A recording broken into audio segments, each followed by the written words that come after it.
네, 안녕하십니까? 네.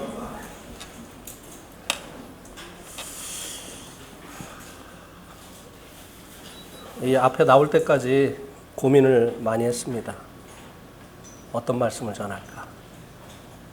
왜냐하면은 이제 그 말씀을 준비를 했는데 이 말씀보다 다른 말씀을 전해야 되지 않는가 라고 이제 생각을 했었기 때문에 둘 중에 어떤 말씀을 전할까 이렇게 고민을 해서 나오기 전까지 고민을 했습니다.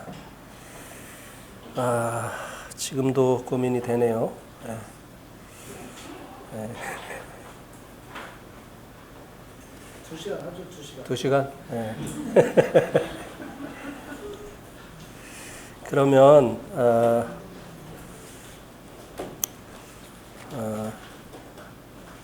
우리 한번 에베소서 2장 8절 말씀을 보시겠습니다.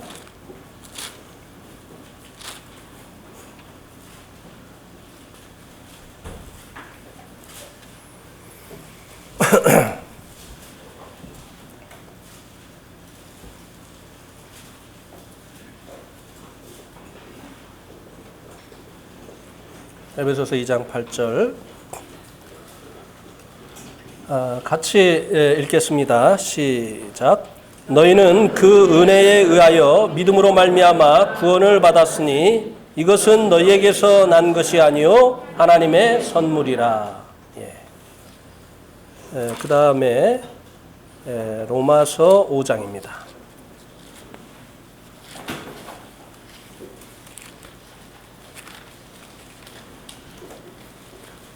로마서 5장 9절 10절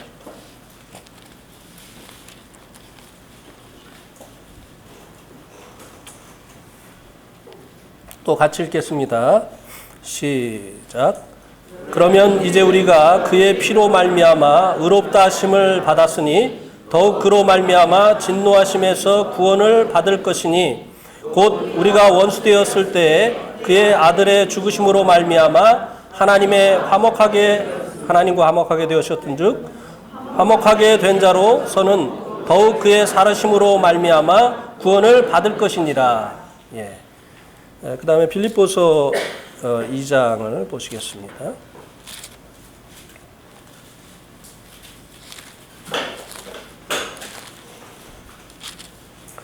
빌립보서 2장 12절 13절 또 같이 읽겠습니다. 시작. 그러므로 나의 사랑하는 자들아 너희가 나 있을 때뿐 아니라 더욱 지금 나 없을 때에도 항상 복종하여 두렵고 떨림으로 너희 구원을 이루라. 너희 안에서 행하시는 이는 하나님이시니 자기의 기쁘신 뜻을 위하여 너희에게 소원을 두고 행하게 하시나니. 오늘 본문을 통해서 오늘 어떤 말씀을 전할지 감을 잡으신 분들이 계실 것 같습니다. 새 이 본문 말씀에 공통적으로 나오고 있는 단어가 있습니다.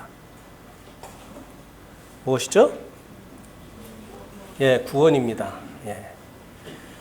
에베소서 2장 8절에서도 구원에 대해서 말씀해 주고 있고 로마서 5장 9절 10절에서도 구원에 대해서 말씀을 해주고 있습니다.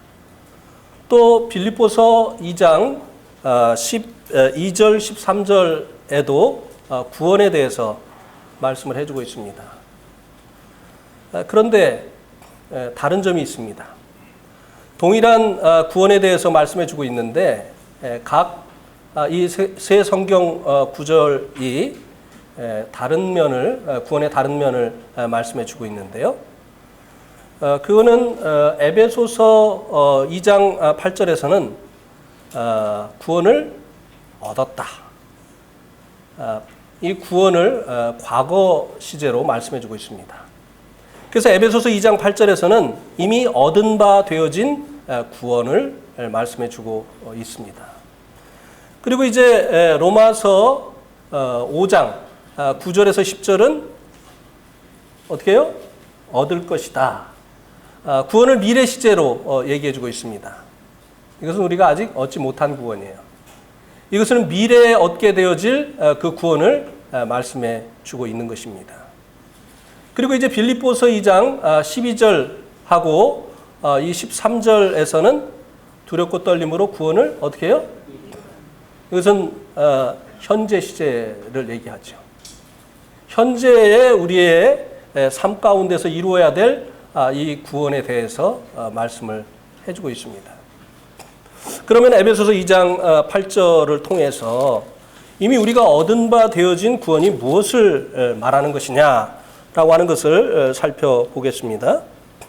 에베소서 2장 8절에 보니까 너희가 그 은혜에 의하여 믿음으로 말미암아 구원을 받았으니 이것이 너희에게서 난 것이 아니요 하나님의 선물이다.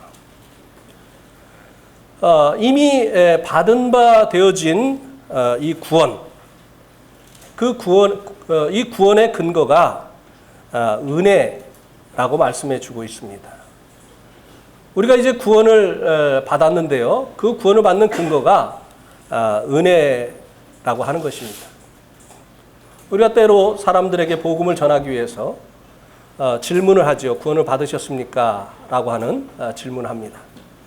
그러면 이제 질문을 받은 사람들 중에 자신이 구원을 받았다고 생각하는 사람들이 예, 구원을 받았습니다. 이렇게 대답을 합니다. 그러면 다시 질문하죠. 어떻게 구원을 받으셨습니까? 이렇게 물어보면 제가 예수님을 믿으니까요. 제가 교회를 다니고 있으니까요. 이렇게 이제 대답을 하는 경우들이 왕왕 있는 것을 볼 수 있게 됩니다. 그러나 여기 이제 우리가 얻은 바 되어진 이 구원의 근거는 우리의 믿음이 아니라고 말씀해주고 있어요. 우리가 교회 생활을 하기 때문에 그 결과로 인해서 주어진 것이 아니라고 말씀해주고 있습니다. 우리가 받은 바 되어진 이 구원의 근거는 바로 은혜라고 말씀해주고 있습니다. 그러니까 이 얻은 바 되어진 이 구원을 정상적으로 받았다고 한다면 어떻게 구원을 받았습니까? 라고 하는 질문에 대해서 나를 구원하시려고 하나님 편에서 하신 이야기를 해야 된다고 하는 것입니다. 이 은혜라고 하는 것은 내가 한 일이 아니라 나를 구원하시려고 하나님께서 하신 일을 말해주고 있기 때문에 그렇습니다. 우리가 이제 어버이날이 되면 어버이의 은혜를 노래하지 않습니까? 어버이가 우리들에게 베풀어진 그 은혜가 뭐예요? 우리들 위해서 하신 일이잖아요. 네. 이런 것처럼 우리가 구원받기 위해서 하나님께서 은혜를 베푸셨는데 이것은 바로 우리의 구원을 위해서 하나님께서 하신 일을 말씀해 주고 있는 것이라고 하는 것입니다. 그래서 정상적으로 성경이 말하는 이 구원을 받았다고 한다면 어떻게 구원을 받았습니까? 라는 이 질문에 대해서 하나님께서 나를 구원하시려고 이런 일을 했습니다. 라고 하는 대답을 해야만 한다고 하는 것입니다. 자, 구체적으로 하나님께서 이 하신 일이 무엇인가 하면요. 1장에 쭉 나와 있죠. 근데 이제 그 핵심이 1장 7절에 나와 있습니다. 1장 7절을 보시기 바랍니다. 같이 한번 읽겠습니다. 시작. 우리는 그리스도 안에서 그의 은혜의 풍성함을 따라 그의 피로 말미암아 속량 곧 죄사함을 받았느니라.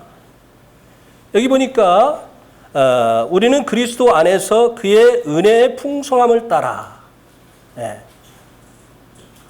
하나님의 그 은혜의 풍성함을 그리스도 안에서 하나님께서 베풀어 주셨는데 그것이 구체적으로 무엇이냐? 그의 피로 말미암는 속량 곧 죄사함이라고 하는 것입니다. 하나님께 우리의 죄를 용서받는 것. 이것이 이제 우리가 받은 구원이잖아요. 우리가 이제 과거형으로 받은 이 구원이 바로 우리 죄를 하나님께 용서받은 것입니다. 근데 그 죄를 용서받기 위해서 하나님께서 그 아들의 피를 흘리게 하셨다고 하는 것입니다. 이것이 하나님의 은혜죠. 우리의 죄를 용서받는 이 구원을 우리로 말미암아 얻게 하시려고 하나님께서 그 아들의 피를 흘리게 하셨다고 하는 것입니다. 왜냐하면 하나님의 법에는 거의 모든 물건이 피로써 정결케 되기 때문입니다. 피 흘림이 없은즉 죄사함이 없기 때문입니다. 하나님은 당신이 정해놓으신 그 법을 스스로 파기할 수 없는 그와 같은 분이십니다. 하나님 당신이 정해놓으신 그 법을 반드시 지키시는 그와 같은 분이시죠. 죄를 사함받기 위해서는 그 죄의 값으로 피가 흘려져야 된다고 하는 것입니다.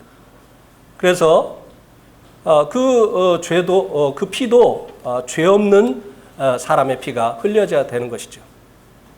그래서 세상에는 의인이 없기 때문에 모든 사람이 죄를 범하여서 의인이 없기 때문에 하나님의 아드님이 사람이 되시어서 이 땅에 오셨어야 됐고, 그리고 그 무죄하신 무음하신 예수 그리스도의 피가 우리의 죄값으로 지불이 되어졌어야만 됐다고 하는 것입니다.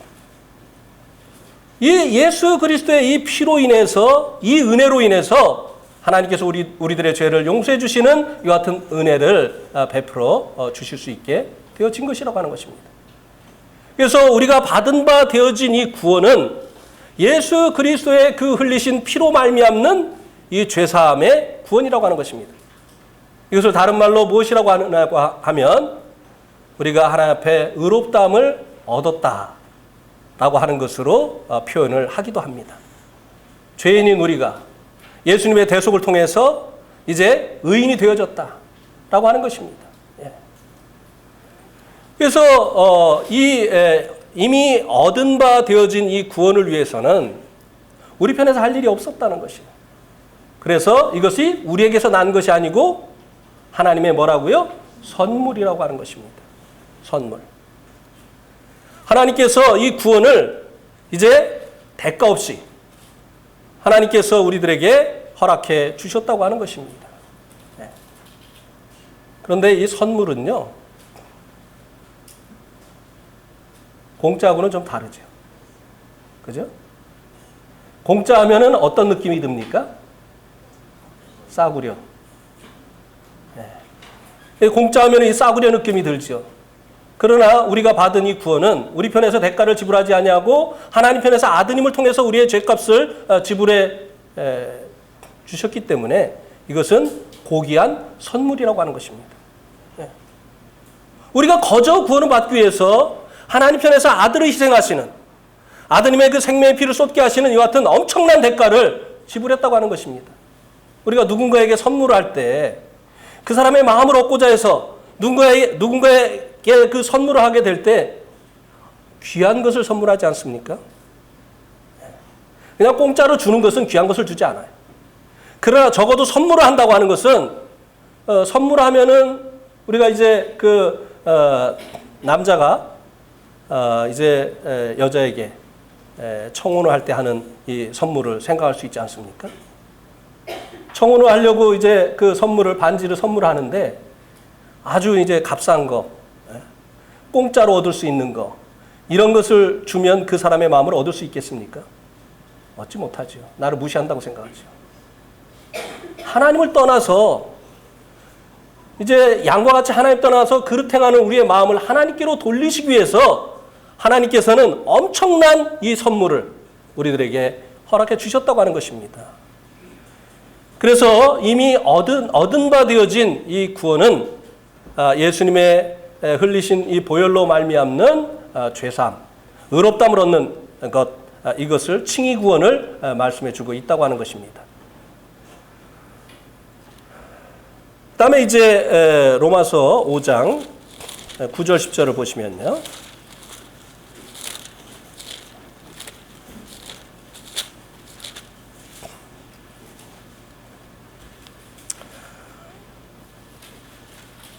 로마서 5장 9절 10절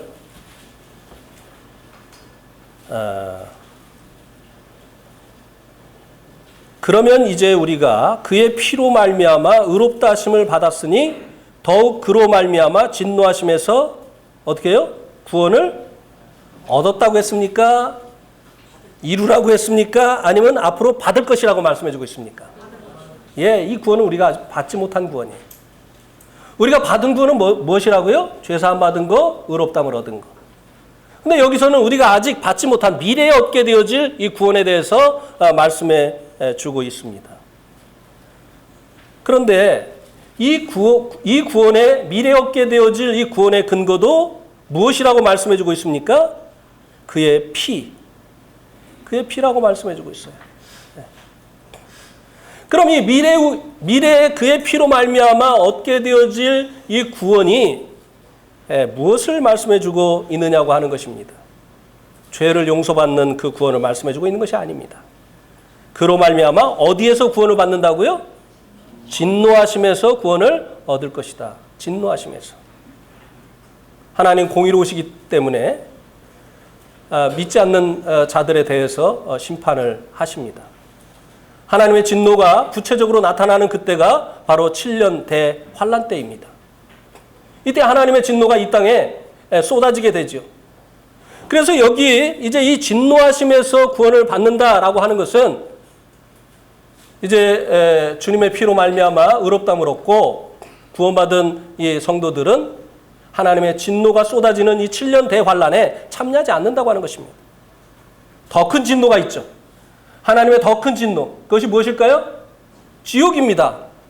그래서 이 하나님의 이 아드님이신 예수 그리스도의 이 피로 의롭다함을 얻은 자들은 하나님의 이 지옥의 불심판, 이 하나님의 진노로부터도 구원을 얻게 되어진다고 하는 것입니다.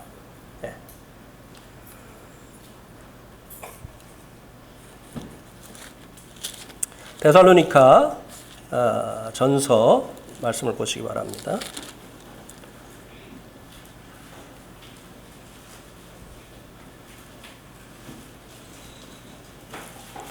1장 10절, 데살로니가 전서 1장 10절.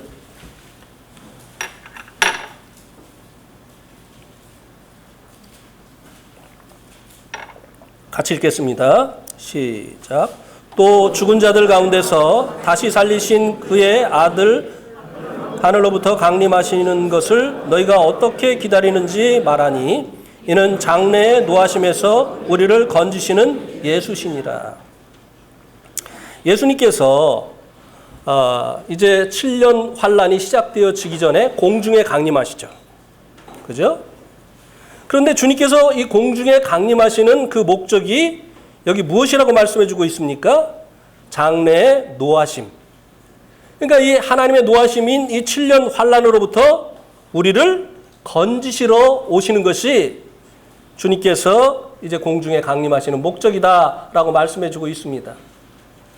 그래서 이 말씀을 통해서도 이 성도들은 이 환란에 참여하지 않는다고 하는 것을 말씀해 주고 있는 것입니다. 왜냐하면 이 환란으로부터 구원을 받는 그 근거가 우리들의 삶이나 어떤 우리들의 그 헌신 이런 것에 달려 있지 아니하고 예수 그리스도의 피에 달려 있기 때문에 예수 그리스도의 피로 말미암아 의롭다함을 얻은 자들은 이 하나님의 진노하심으로부터 구원을 얻을 것이다라고 말씀을 해주고 있기 때문에 그렇습니다. 자, 5장 9절도 한번 보시기 바랍니다.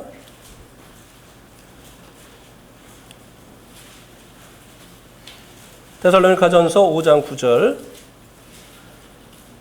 또 같이 읽겠습니다. 시작. 하나님이 우리를 세우심은 노하심에 이르게 하심이 아니요 오직 우리 주 예수 그리스도로 말미암아 구원을 받게 하심이라. 여기서 말씀해주고 있는 이 구원은 어떤 구원을 말씀해주고 있는 것 같습니까? 어디로부터 구원하시는 구원이죠? 노하심으로부터의 구원. 하나님의 이 진노가 쏟아지는 이 환란으로부터의 구원을 말씀해 주고 있습니다. 그래서 이제 이 4장 13절부터 18절까지는 어떻게 구원을 하시는가? 하나님의 이 심판이 임하기 전에, 하나님의 이 진노가 임하기 전에 하나님께서 어떻게 구원하시는가를 말씀해 주고 있지 않습니까? 자, 한번 보세요. 15절에 보면 우리가 주의 말씀으로 너희에게 이것을 말하노니 주께서 강림하실 때 우리 살아남아 있는 자도 자는 자보다 결코 앞서지 못하리라. 주께서 호령과 천사장의 소리와 하나님의 나팔 소리로 친히 하늘로부터 강림하시리니 그리스도 안에서 죽은 자들이 먼저 일어나고 그 후에 우리 살아남아 남은 자들도 그들과 함께 어떻게 해요? 구름 속으로 끌어올려 공중에서 주를 영접하게 하시리니 그리하여 우리가 항상 주와 함께 있으리라. 우리 살아남아 있는 자들, 주님 오실 때 죽은 자들은 이제 부활을 해서 주님을 맞이하게 되어지고 그때까지 살아남아 있는 자들은 어떻게 한다고요? 구름 속으로 끌어올려 공중에서 주를 영접하게 하신다고 하는 것입니다. 왜요? 그 후에 이 땅에 하나님의 진노의 환란이 시작이 되니까.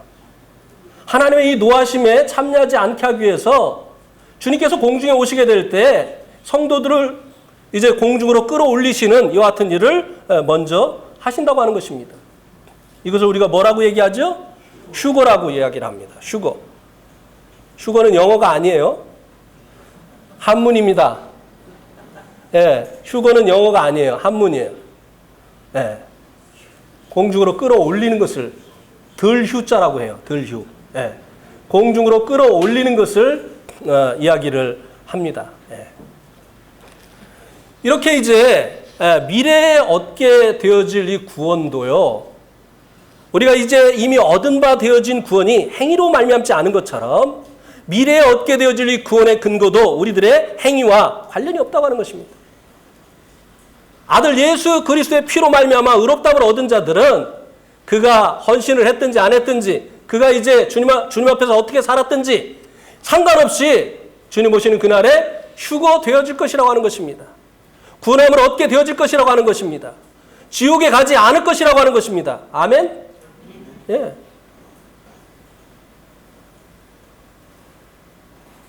그래서 구원은 은혜로 받는 것이에요. 그런데 많은 사람들이 이기는 자만 휴거가 되고 이기는 삶을 살지 못한 자들은 이제 환난을 통해서 연단을 받고 이제 주님께로 온다. 이렇게 이야기를 합니다. 그들이 이제 그 드는 예화가 바로 이거예요.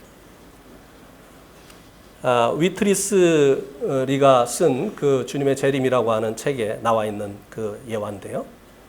자기 고향에 감귤나무가 있는데 먼저 익은 조생종은 먼저 따고 나중 익은 것은 나중에 딴다는 것입니다. 그것처럼 주님께서 공중에 오시게 될 때 휴거될 사람들이 있고 그리고 이 환난을 통과해서 연단받고 주님께로 올 자들이 있다고 하는 것입니다. 그럼 이 이기는 자들이 누구를 구체적으로 이야기를 하는 것일까요? 성경에서.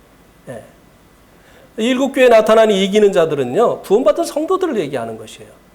구원받은 성도들 중에 주님께 헌신적으로 살고 그리고 그 삶이 본이 되어지는 이와 같은 삶을 사는 자들을 이야기하고 있는 것이 아니라고 하는 것입니다. 예.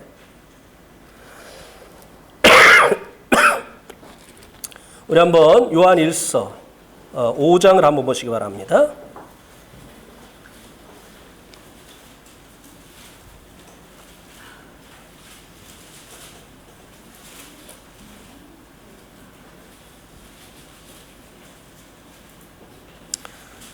(5장 1절)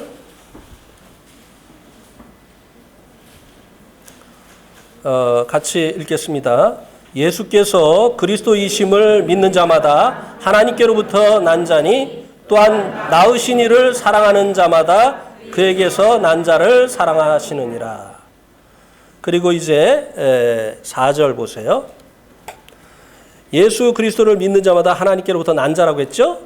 근데 4절 보세요. 무릇 하나님께로부터 난 자마다 세상을 어떻게 해요? 이기느니라. 세상을 이기는 승리는 이것이니 우리의 뭐라고요? 이기는 자가 누구예요? 예수님 믿는 자들이잖아요. 성경에서 말하는 이 이기는 자는요, 특별한 자들을 얘기해주고 있는 것이 아닙니다. 예. 주님을 믿는 자들을 얘기해 주고 있는 것이에요. 그래서 이 마지막 때에 하나님의 이 심판으로부터 하나님의 이 환난으로 주어지게 되어질 이 심판으로부터 구원을 얻게 되어질 사람들은 예수 그리스도의 피로 말미암아 의롭다함을 얻은 주님을 믿는 성도들이라고 하는 것입니다. 미래에 얻게 되어질 이 구원도 우리들의 행위와 관련이 없다고 하는 것입니다. 자, 그러면 우리가 죄사함 받기 위해서도 할 일이 없고 미래에 임할 심판으로부터 건짐을 받기 위해서도 우리 편에서 해야 될 일이 없다면 이제 먹고 놀면 되겠네. 네. 그냥 먹고 놀면서 주님 오실 때만 기다리면 되겠네. 이거 아닙니까? 네. 나는 그런 사람들은 구원 못 받은 사람이라고 생각해요. 어떻게 생각이 그렇게 돌아갈까요? 네. 그죠? 어떻게 생각이 그렇게 돌아갈까요? 이렇게 놀라운 은혜를 베풀어 주셨는데. 우리가 세상에서도 누군가에게 은혜를 받으면 그 사람에 대해서 감사하고 그 사람을 기쁘게 하고자 하는 그 같은 마음이 생기는 것이 아니겠습니까? 네. 우리가 거저 구원을 받았지만 공짜가 아니다 이 말이에요. 엄청난 선물이다 이 말이죠. 우리가 이 구원받기 위해서 주님 편에서 그렇게 놀라운 희생을 하셨는데 이 구원을 받은 자들이 구원받기 위해서 우리가 할 일이 없으니까 이제 먹고 놀자? 네? 하고 싶은 거 하고 그러다 주님 오시면 데리고 간다며. 네. 그래서 이제 빌립보서 2장 12절 13절에 현재 이루어야 될 구원이 있는 것입니다. 네. 자, 빌립보서 2장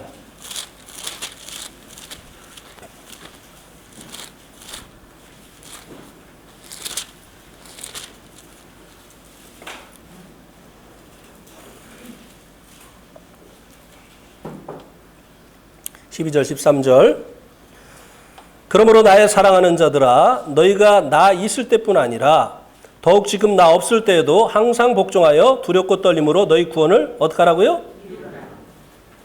이게 웬일입니까?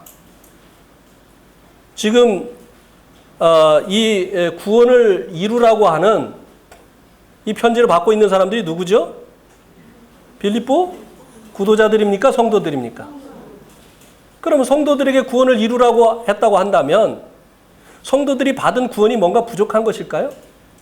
천국 가는데 뭔가 부족한 것이 있기 때문에 그것을 마저 이루라고 하는 것일까요? 아니면 받은 구원이 취소될 수 있으니까 꼭 붙들고 있으라고 하는 그런 의미일까요? 네. 왜 이 빌립보 성도들에게 구원을 이루라고 사도 바울이 말씀을 해 주었느냐고 하는 것입니다.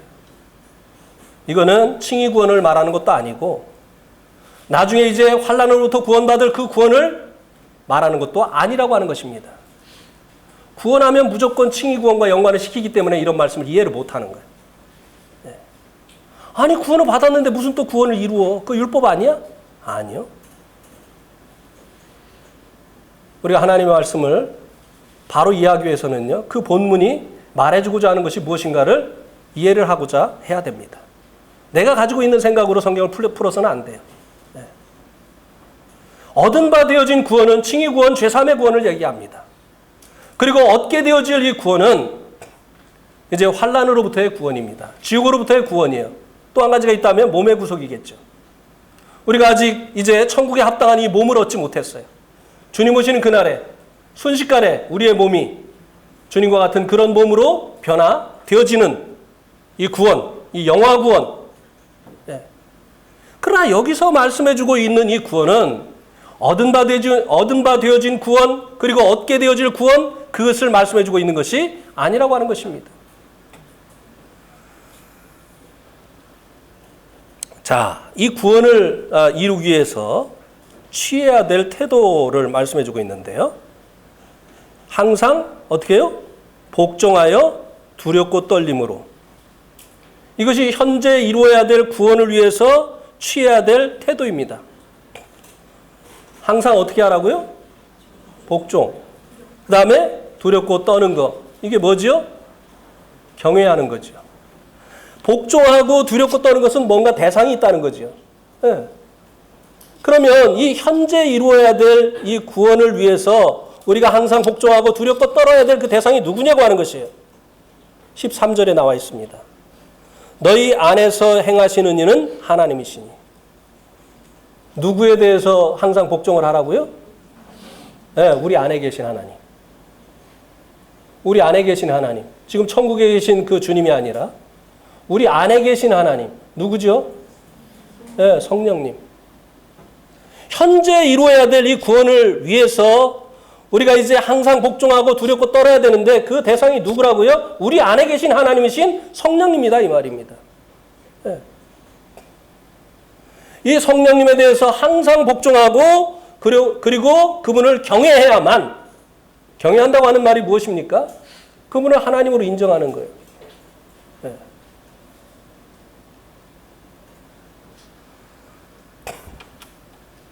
그렇게 하게 됨으로 인해서 이루어지는 이 구원. 자, 초림하신 예수님. 이 땅에 오신 그 목적이 무엇이었죠? 자기 백성을 그들의 죄로부터 구원해 주시는 거였죠. 그래서 죄는 값을 요구하기 때문에 예수님께서 그 죄값을 당신의 생명의 피로 다 치워 주셨습니다. 그죠? 그래서 우리가 얻은 바 되어진 이 구원은 초림하신 예수님과 연관이 있습니다. 그리고 또 미래에 얻게 되어질 이 구원은 누구와 연관이 있죠? 다시 오실 주님. 주님께서 공중에 강림하실 때 우리를 끌어올리신다고 했잖아요. 그러니까 미래에 얻게 되어질 이 주님은 이제 다시 오실 주님, 영광의 왕으로 오실 이 주님과 관련이 있어요. 근데 현재 이루어야 될 이 구원은 누구와 관련이 있다고요? 성령님과 관련이 있다는 것이에요. 성령님.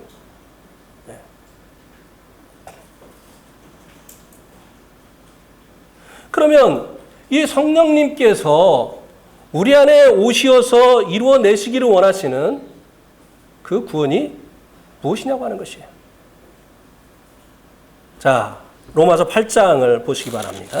로마서 8장.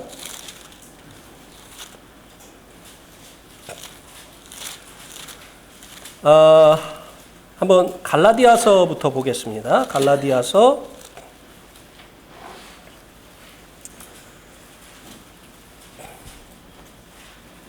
5장, 갈라디아서 5장 16절. 갈라디아서 5장 16절.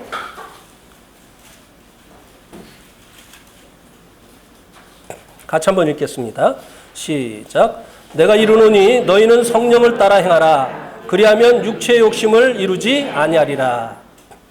자, 여기 이 말씀을 보니까 이 갈라디아 성도들에게 너희는 성령을 따라서 행하라. 이렇게 말씀해 주고 있습니다. 그리하면 육체의 욕심을 이루지 아니하리라. 우리의 이 삶의 방식은 둘 중에 하나예요. 하나는 뭐냐면은 육체의 욕심을 따라서 사는 거예요.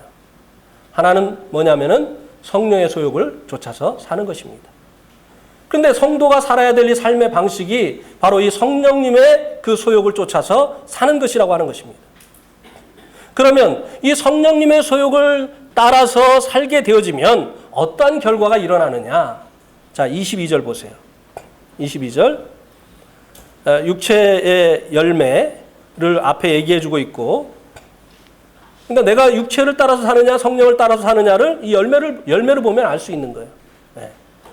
자, 22절에 보면 오직 성령의 열매는 사랑과 희락과 화평과 오래 참음과 자비와 양선과 충성과 온유와 절제니 이 같은 것을 금지할 법이 없느니라. 그러니까 성령의 소욕을 쫓아서 살아가면 성령의 열매가 맺힌다는 거죠. 이것이 무엇을 얘기하느냐면 성령의 소욕을 쫓아서 살아간 결과가 어떻게 나타나느냐라고 하는 것입니다.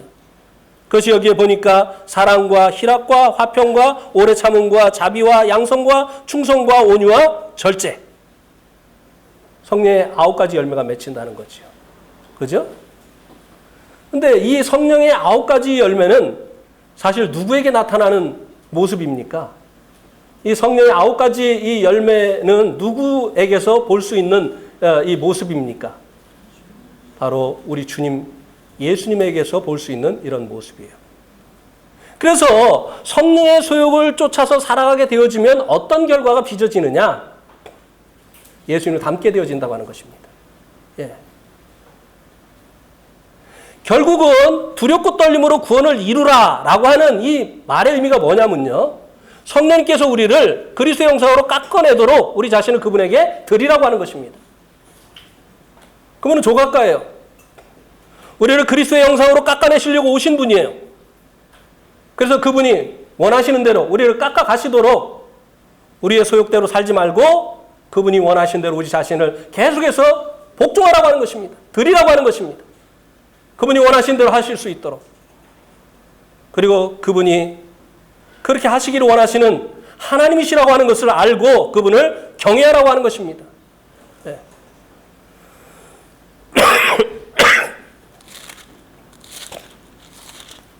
왜냐하면요.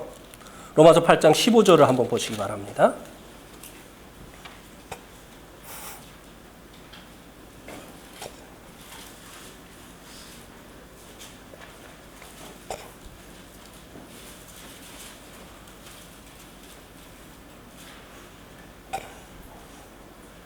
자, 같이 한번 읽겠습니다. 시작.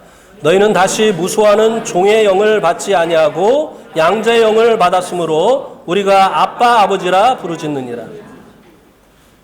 성령님은 두려워하는 종의 영이 아니시라는 거죠. 이 시대는 종과 주인이 존재했던 시대입니다. 종에게 주인은 정말 두려운 존재였어요. 그의 명령을 거역할 수가 없어요.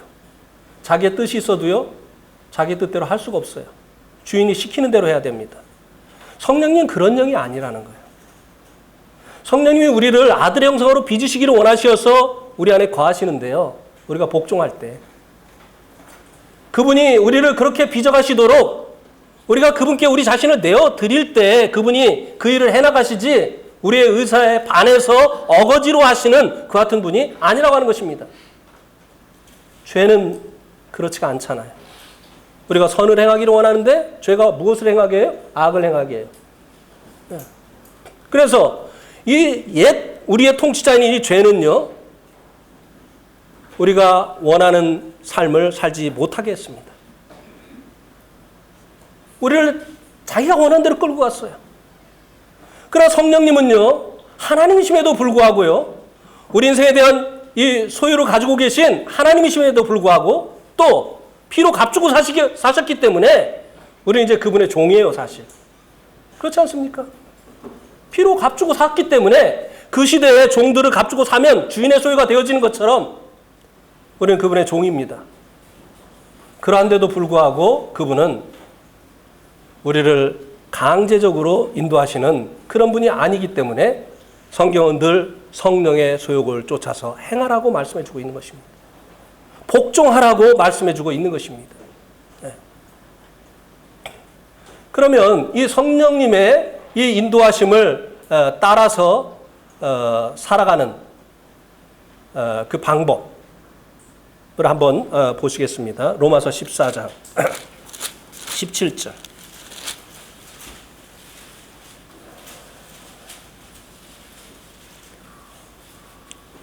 로마서 14장 17절. 한번 또 같이 읽겠습니다. 시작. 하나님의 나라는 먹는 것과 마시는 것이 아니요 오직 성령 안에 있는 의와 평강과 희락이라. 죄송합니다. 이 말씀 전에 먼저 봐야 될 게 있어요. 제가 드린 말씀을 말씀으로 보여드리고 이 말씀을 보겠습니다. 고린도후서 3장 17절 18절. 고린도후서 3장 17절 18절. 자, 이 성령님이 하시는 두 가지 사역을 여기서 말씀해 주고 있습니다. 자, 17절. 주는 영이시니 주의 영이 계신 곳에는 자유가 있느니라. 우리가 다 수건을 벗은 얼굴로 거울을 보는 것 같이 주의 영광을 보매 그와 같은 형상으로 변하여 영광에서 영광에 이르니 곧 주의 영으로 말미암음이니라. 자, 첫 번째. 성령님의 이 사역, 첫 번째가 뭡니까? 주는 영이시니 주의 영이 계신 곳에는 뭐가 있다고요? 네, 율법은 우리를 죄로부터 자유케 해줍니까? 못해요. 보면 죄를 짓지 말라고만 해요. 선을 행하라고만 합니다. 그러나 죄를 이길 힘을 줍니까? 주지 않아요. 그래서 이 율법은 우리를 죄로부터 자유케 해주지 못해요. 그런데 우리 안에 들어오신 이 성령님은 어떻게 하신다고요? 주는 영이시니 주의 영이 계신 곳에는 뭐가 있다고요? 자유함이 있느니라. 또 말씀을 드립니다만 이 말처럼 복음을 아는 사람들이 오해한 말씀이 없어요. 네. 주는 영이시니 주의 영이 계신 곳에는 자유함이 있다고 했지 않냐. 어? 왜 이렇게 못하게 하는 것이 맞냐. 술 좀 먹으면 어떻고 담배 좀 피면 어떻고 좀 모임에 안 오면 어떻고 우린 자유한데 말이야. 에? 여기다가 갖다 붙이라고 하는 말이 아니에요. 에? 그런 죄로부터 우리를 자유케 해서 하나님 뜻대로 살게 하시는 분이 바로 성령님이라고 하는 것입니다. 에? 우리는 하나님 뜻대로 살 수가 없었어요. 그런데 이 성령님이 오시어서 이제 하나님 뜻대로 살기를 원하는 이 같은 자들에게 그렇게 할 수 있도록 우리 안에서 역사해 주신다고 하는 것입니다. 그래서 종로로 타던 이 죄로부터 자유케 해주시는 이와 같은 일을 성령님이 하신다고 하는 것입니다. 이것이 성령님의 사역의 첫 번째 사역이에요. 네. 우리를 이제 이 죄로부터 자유케 하시는 이와 같은 일을 해주지 못하면 우리가 그리스도 형상으로 빚어질 수가 없어요. 네. 왜 주님을 믿고 많은 시간이 지났는데도 사람들이 너는 옛날이나 지금이나 똑같아 이런 말을 할까요? 너는 도대체 예수 믿는 냄새가 안 나. 왜 사람들이 이런 말을 할까요? 이유가 뭘까요? 뭘까요? 네. 그냥 계속 자기 소욕대로 사는 거예요. 네. 구원을 받았는데 자기 안에 계신 그 성령님의 그 소욕을 따라서 살지 않는 것이에요. 그러니까 성령님이 그를 주님의 형상으로 만들어낼 수가 없는 거예요. 성령이 강제적으로 하시는 분이 아니기 때문에. 구원파가 왜 문제입니까? 갚을 생각도 안 하고 돈 꾸잖아요. 네? 돈을 그렇게 꿔가지고 갚질 않잖아요. 네? 죄를 짓고 이것은 행위니까 성령님에 대한 얘기가 없어요. 아니 성령이 그렇게 하면 마음에 탄식하시지 않나요? 정말 영이 있다고 한다면 그렇게 하면은 안에서 탄식하시죠. 돌이키라고 하죠. 아니라고 하죠. 네. 그런 자유가 아니라고 하는 것입니다. 네. 그 다음에 이제 18절에 보면 3장 18절에 보면 우리가 다 수건을 벗은 얼굴로 거울을 보는 것 같이 주의 영광을 보매 그와 같은 형상으로 변하여 영광에서 영광에 이르니 곧 무엇으로 말미암는다고요? 주의 영으로 말미암는다. 성령님께서 하시는 일이 뭐라고요? 주님과 같은 형상으로 우리를 변화시키는 것이다 이 말입니다. 우리가 수건을 벗은 얼굴로 거울을 보는 것 같이 주의 영광을 본다고 했죠. 이것은 성경 속에 계신 그리스도를 우리가 이제 보는 것을 말씀해 주고 있는 것이죠. 거울로 내 자신의 모습을 보는 거는요, 간접적인 거예요. 왜냐하면 우리가 직접적으로 우리 모습을 볼 수가 없으니까 거울이라는 것을 통해서 간접적으로 봅니다. 우리가 지금은 아직 변화받지 못했잖아요. 이 육신이 변화받지 못했잖아요. 지금 우리가 주님의 영광을 보면요, 직접적으로 보면 다 죽어요. 네. 안 됩니다, 지금은. 주님, 저에게 주님을 보여주십시오. 막 그랬는데, 그거는 아직도 뭘 모르고 하는 얘기예요. 그럼 우리가 지금 주님을 볼 수 있는 방법이 무엇입니까? 성경 속에 나타나신 그분을 간접적으로 보는 거예요. 네. 왜? 요한복음 5장 39절에 뭐라고 했습니까? 너희가 성경에서 영생을 얻는 줄 알고 성경을 상고하거니와 이 성경은 누구에 대해서 증거한다고요? 예수님에 대해서, 나에 대해서.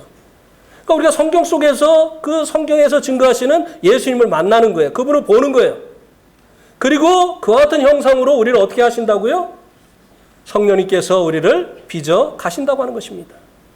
이것이 성령님이 우리 안에 오신 두 가지 목적이에요. 하나는 죄로부터 자유케 하시는 것. 죄에게 종노하던 우리들을 그 죄로부터 자유케 하시는 것. 죄 안 짓게 하시는 것. 하나님의 뜻대로 살게 하시는 것. 두 번째는 우리들이 예수님의 형상으로 빚어지는 것이라고 하는 것입니다.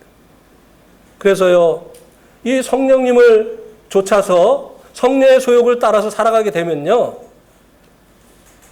나를 알고 있던 사람들이 오랜만에 만나면 옛날 사람이 아니네 라고 말을 합니까, 안 합니까?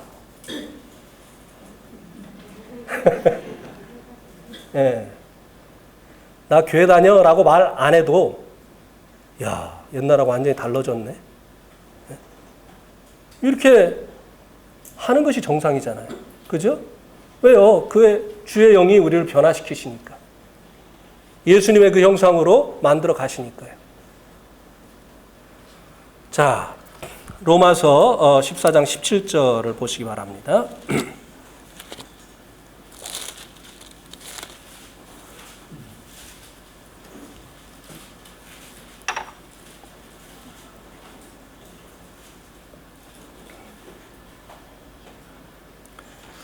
같이 읽겠습니다. 시작. 하나님의 나라는 먹는 것과 마시는 것이 아니요 오직 성령 안에 있는 의와 평강과 희락이라. 하나님의 나라에 주어진 이 법은요, 모든 나라는 법으로 다스려지잖아요. 그죠? 네. 법이 없는 나라는요 무질서합니다. 네. 모든 나라는 법으로 다스려져요. 그러면 이 하나님 나라에 주어진 이 법이 뭐냐 이거예요. 율법이 아니라는 거예요. 이거 먹으면 되고 저거 먹으면 안 되고 이런 이 율법이 아니라고 하는 것입니다. 그러면 하나님의 나라의 법이 무엇이냐? 성령님이시라고 하는 거예요. 성령의 법이라고 했잖아요. 죄와 사망의 법에서 생명의 성령의 법으로 너희를 어떻게 했다고요? 해방시키셨다. 성령님은 이 그리스도인들에게 주어진 새로운 법이에요. 무법주의자가 아닙니다. 자유부인이 아니에요. 그리스도인들은 그냥 막 이 남자한테 가도 되고 저 남자한테도 가고 막 이 사람하고 데이트해도 되고 저 사람하고 데이트해도 되는 자유부인이 아니에요. 네. 그리스도인들에게 주어진 이 법이 있다는 거예요. 그게 무엇입니까? 바로 성령님이 그리스도인들의 법이라고 하는 것입니다. 그래서 성령 안에서 뭐라고 했습니까? 의라고 했어요. 의. 법을 지키는 것이 뭐죠? 의죠. 네. 법을 지키지 않는 것이 무엇이죠? 악이죠. 죄죠. 그리스도인들의 의가 무엇이냐? 성령님의 소욕을 따라서 사는 것이 그리스도인들의 의라 이 말입니다.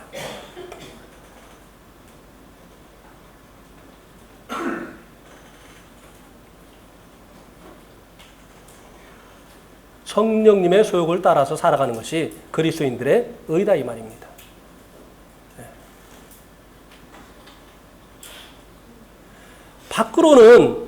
밖으로는요, 문의는 하나님의 일처럼 보이는데 자기의 일이 있을 수가 있어요.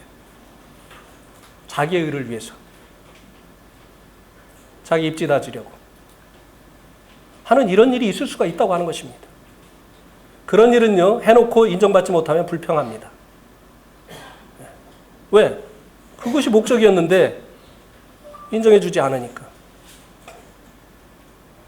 그러나 이 성령의 소욕으로 하는 이와 같은 일은요, 알아주든지 안 알아주든지 그분이 원하시는 일이니까. 네. 그것이 의고 그 다음에 뭐라고 했습니까? 의와 그 다음에 뭐라고요? 평강이다 그랬어요. 평강. 사도 바울이 이제 복음을 아시아 지역으로 전하러 가기를 원했어요. 근데 성령께서 어떻게 했다고 했죠? 막으셨다고 했어요. 어떻게 사도 바울이 성령께서 아시아로 전하러 가는 것을 막으신다는 것을 알았을까요? 뭐 하늘에서 아시아 아니다 이렇게 말씀을 하셨을까요? 아니에요. 그리스도의 평강이 너희 마음을 주장하게 하라고 했잖아요. 사도 바울은 정말 매일의 삶을 성령님의 평강이 주장하는, 주님의 평강이 주장하는 그 같은 삶을 살았던 것이에요. 그렇기 때문에 주님의 뜻이 아닌 길을 가려고 할 때 주님께서 근심하시는 것을 느낀 거예요. 우리가 어떤 일을 할 때요, 마음속에서 주님께서 근심하시면요, 성령의 소욕을 쫓아서 사는 것이 아닌 거예요. 내가 생각할 때는 엄청 일이 꼭 필요한 것 같고 해야 될 것 같고 막 그런데요. 아니라니까요. 가만히 있으라니까요.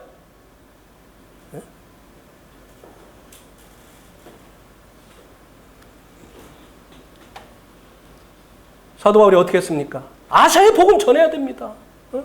이 사람들 불쌍하잖아요. 고집 부렸습니까? 아니요. 딱 멈추라고 하니까 멈췄어요. 그리고 마게도냐 사람의 환상을 보고 주께서 부르시는 것으로 인정을 하고 유럽으로 갔습니다. 이게 제일 처음 간 곳이 어디죠? 빌립보였어요. 필라델피아. 네. 마게도냐의 그 빌립보로 갔습니다. 그리고 거기서 당한 일이 뭐지요? 귀신을 가지고 점치는 소녀에게서 귀신을 쫓아내 그 대가로 인해서 매맞고 감옥에 갇혔습니다. 심지어는 착고에 발이 채워졌어요. 나 같으면 하나님 뭡니까 이거? 제가 아시아로 간다니까. 응? 아니 왜 유럽으로 오라고 해가지고 이렇게 저를 감옥에 가두고 매맞고 막 갇히게 합니까? 이제 복음 어떻게 전해요? 제가 갇히면 이렇게 했을 법도 한데 사도 바울 어떻게 했다고요? 찬송하고 기도했다고 했어요. 찬송은 언제 나오죠? 막 기분 나쁘고 막 마음이 불안하고 그럴 때 찬송이 나옵니까? 마음이 평안할 때 이 찬송이 나오게 되어지는 것이죠. 이 성령님의 소욕을 쫓아서 살아가면요, 환경과 상관없이 그 마음속에 평강이 주장되어지게 됩니다. 예. 이건 사람들이 알 수 없는 평강이에요. 예. 세상 사람들은 이해할 수가 없어요. 어떻게 저런 상황 속에서 평안할 수가 있느냐. 주님이 폭풍 속에서 주무신 것처럼 예. 이 성령님의 이 인도하신 가운데 살게 되어질 때 마음에 이 평강이 주어진다고 하는 것입니다. 그 다음에 뭐라고 했습니까? 희락이라고 했어요. 희락. 희락은 뭐죠? 기쁨. 예. 주님께서 내 안에서 기뻐하시는 거예요. 잘한다, 잘한다. 그래, 계속 그렇게 해라. 예. 우리가 현재 이루어야 될 이 구원을 위해서 우리 안에 찾아오신 이 성령님. 이 성령님을 쫓아서 살아가게 되어질 때 우리가 아들의 형상으로 빚어지게 되어지고, 그리고 그 과정 속에서 우리가 이제 이 성령님으로 인해서 살아가게 되어질 때 하나님 그것을 옳다고 하시고 우리 마음을 평강으로 후원하시고 우리의 마음에 기쁨을 주시어서 이와 같은 삶을 살도록 후원해 주시는 것입니다.